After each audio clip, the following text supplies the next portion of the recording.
why weak glutes are not the problem, and how squats and clamshells might be making your pain worse. All right, mama, let's talk about something no one is telling you when it comes to fixing your hip pain. If you've ever Googled how to fix hip pain, I guarantee you've seen the same advice over and over. You need to strengthen your glutes. You just do some squats and clamshells, and weak glutes are why you're in pain. And I get it. Glutes are important. But the real truth is no one talks about weak glutes are not the root cause of hip pain. And if you're just doing a bunch of squats, clamshells without fixing the real problem, you might actually be making your pain worse. Yeah, I said it. So today we're breaking this all down. Why your glutes aren't the problem, why traditional hip strengthening isn't working, and what you actually need to do to get relief. So you know the drill. Go grab your coffee, get comfortable, and let's chat.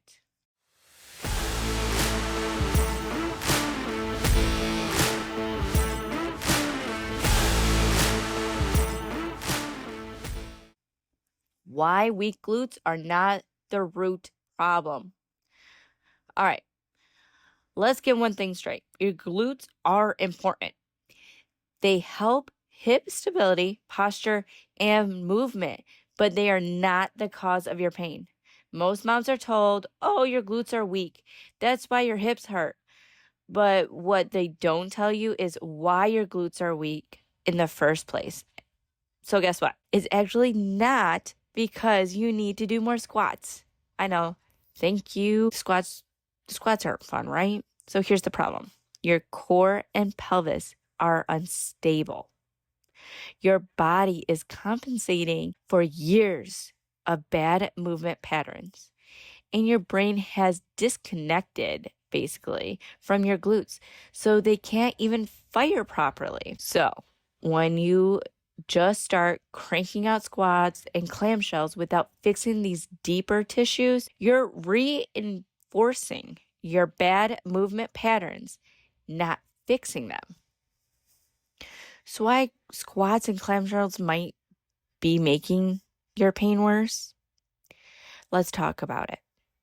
Why certain exercises might actually be making your hip pain worse. So, number one, you're using the wrong muscles. If your glutes have been turned off basically for years, your body is compensating with other muscles. So when you do squats, what's actually working?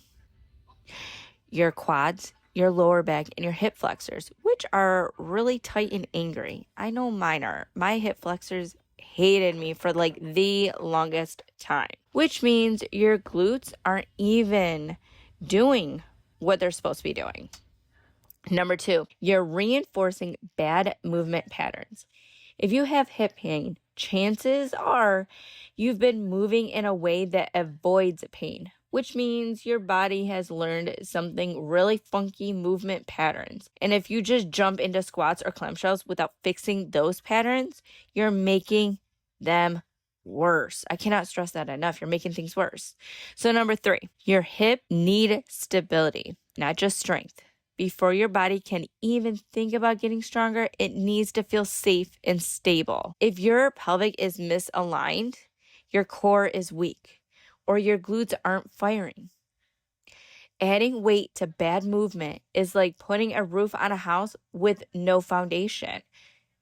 So I'm going to go through that again. Number one, you're using the wrong muscles.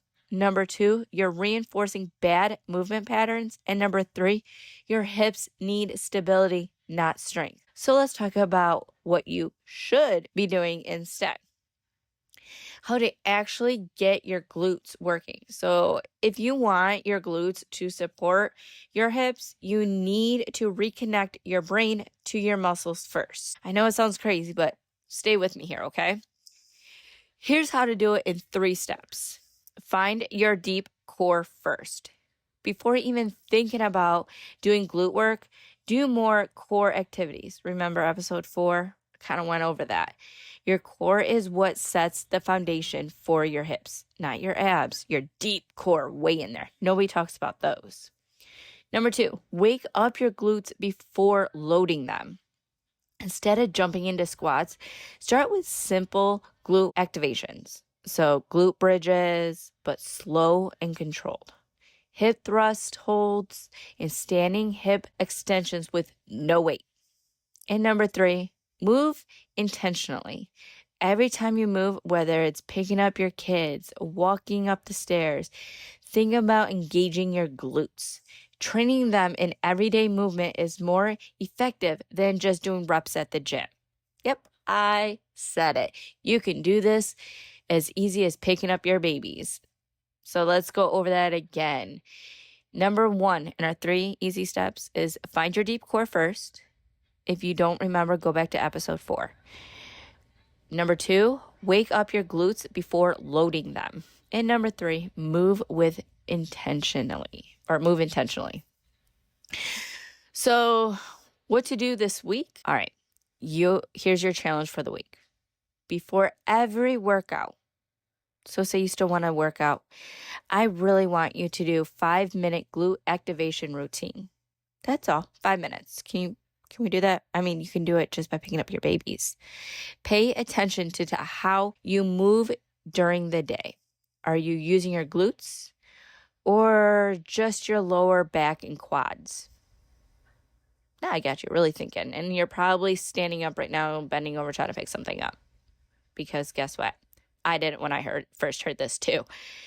Ditch the just do more squats advice and focus on reconnecting with your body first. I promise this little shift will change everything. All right, Mama, that's a wrap for today. Next week, we are digging into the numbers. How many women actually deal with hip pain before, during, and after pregnancy? The stats will blow your mind, and we're going to talk about why this issue is so overlooked. Spoiler, the medical system was not built for moms. If today's episode hit home, share it with another mom who needs to hear this because we are not meant to do this alone. I'll see you next week. Take care of yourself. You deserve it.